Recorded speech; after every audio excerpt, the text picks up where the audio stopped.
know if it's creative, but it's interesting, at least to me, and I'll tell you, it certainly was this morning with my household, my 4 kids, that, and excuse them and forgive me, seemed more intrigued by this slide that we were working on than anything else related to this pandemic, because of their love for animals.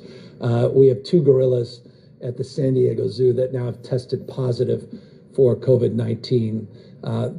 2 that have been tested positive. We have another that's symptomatic. We're currently confirming the source of the infection and the strain. There is some question, did it come human to animal? That's being determined, and one has to respect that process and the adjudication of the facts. But nonetheless, it's just an area that's long been of concern, human to animal transmission, but our beloved gorillas, obviously, we are concerned about, and San Diego Zoo, best of the best. They've tested now formally 2 positive, but 3 are symptomatic, and we are likely to see more information about this in real time in the next hours, not just days. But I thought I'd just bring it up because, as I say often to all of you, what tends to resonate in my house, I want to make public to you in real time, and that's the update in terms of the status of these gorillas in the San Diego Zoo. So from the basement. CNN anchor Chris Cuomo is out of quarantine, recovered from COVID-19, and reunited with his family. This is the dream, just to be back up here doing normal things. Cuomo's 17-year-old daughter Bella has been taking care of the family. My dad has corona, but he's going to be okay. He's actually doing really well right now. And showed off the hazmat suit she used when checking on her dad.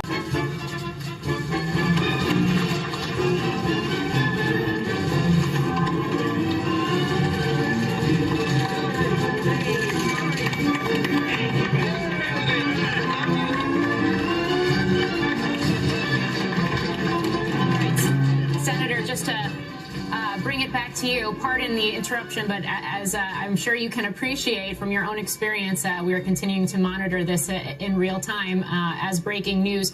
But just to get back to your point and the thought you were just making. I was just going to say, I think that the social media consequences of the last 20 years have changed the dynamics and the environment around politics a good deal. Not the only thing, but that has caused some of the polarization that I think we're experiencing now. Just the absence of the president's tweets in the last week, I think, have demonstrated just what an effect those tweets have had. So we've got a lot of work to do, recognizing that the times are a lot different. Well, yeah, but Senator, I mean, given the legislative agenda that's facing the Biden administration, starting, of course, with what they're hoping will be a very large relief bill and perhaps followed very soon after by infrastructure, you know, what advice, if any, would you give them, given you, as you said, you went through a similarly divided Senate at 50-50? Well, my hope is that the president will do what he's doing today. He's really put a real emphasis on inclusion, on coming together, on unity. And that is going to require a day-to-day effort. There's no simple solution here. If I would wish anything, it would be advice I've given other presidents in the past, and that is invite us down once a week. Invite the leadership to the White House every Tuesday morning at 8 o'clock.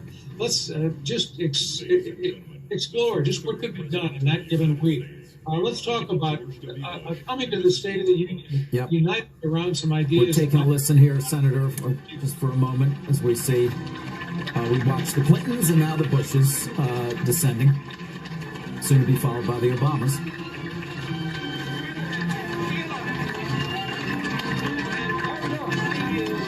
Sorry to stop you there, Senator, as we wait. We watch, of course, the last 3 presidents prior to President Trump, who, of course, as we know, will not be attending the inauguration.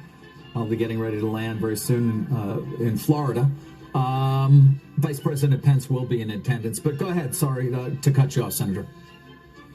I was just saying that I think it's important for a real effort to reach out, to try to coordinate and collaborate together to do as much as they can, to create a chemistry, a personal chemistry, whether or not they agree on every one of the issues. But a meeting every week down at the White House, inviting the leadership to Camp David to talk about the agenda for the coming year, doing as much as possible to have joint caucuses in the Congress where the two leaders come together, as Trent Lott and I did, and Bill Frist and I did. I think you've got to do those kinds of things to create the kind of climate for comity and accommodation and compromise that is going to be so necessary. Yeah, Senator, I mean, I think to that point, part of the, I think how we got here, and one more time, we're going to just listen in.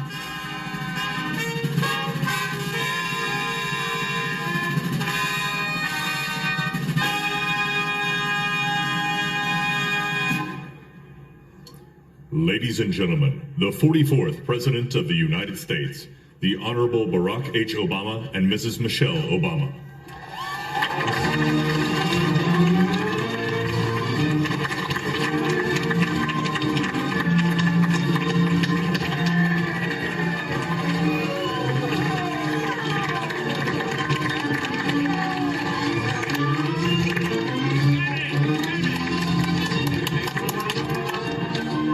Historic moment of firsts. To administer the oath to our first African American, our first Asian American, and our first woman vice president, Kamala Harris, it is my great privilege to welcome to the inaugural stage the first Latina to ever serve on the Supreme Court of the United States of America, Justice Sonia Sotomayor. Ladies and gentlemen, please remain standing for the oath of office, followed by musical honors.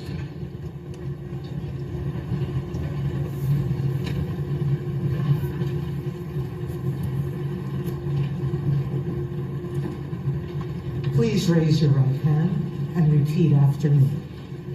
I, Kamala Davy Harris, do solemnly swear Davy Harris, do solemnly swear that I will support and defend the Constitution of the United States that I will support and defend the Constitution of the United States against all enemies, foreign and domestic, against all enemies, foreign and domestic, that I will bear true faith and allegiance to the same, that I will bear true faith and allegiance to the same, that I take this obligation freely, that I take this obligation freely, without any mental reservation or purpose of evasion, without any mental reservation or purpose of evasion, that I will well and faithfully discharge that I will well and faithfully discharge the duties of the office on which I am about to enter. the duties of the office upon which I am about to enter. So help me God. So help me God.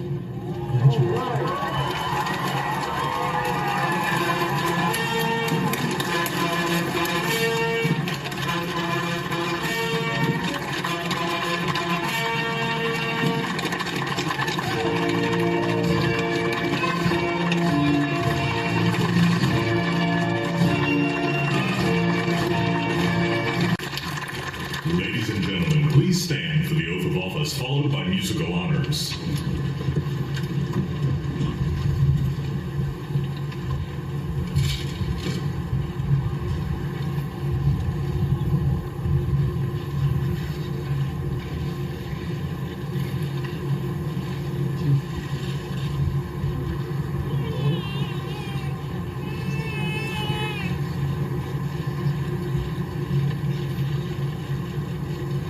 Please raise your right hand and repeat after me. I, Joseph Robinette Biden Jr., do solemnly swear. I, Joseph Robinette Biden Jr., do solemnly swear. That I will faithfully execute. That I will faithfully execute. The office of President of the United States. Office of President of the United States. And will, to the best of my ability. Will, to the best of my ability. Preserve, protect, and defend. Preserve, protect, and defend the Constitution of the United States. The Constitution of the United States. So help you God. So help me God. Congratulations, Mr. President.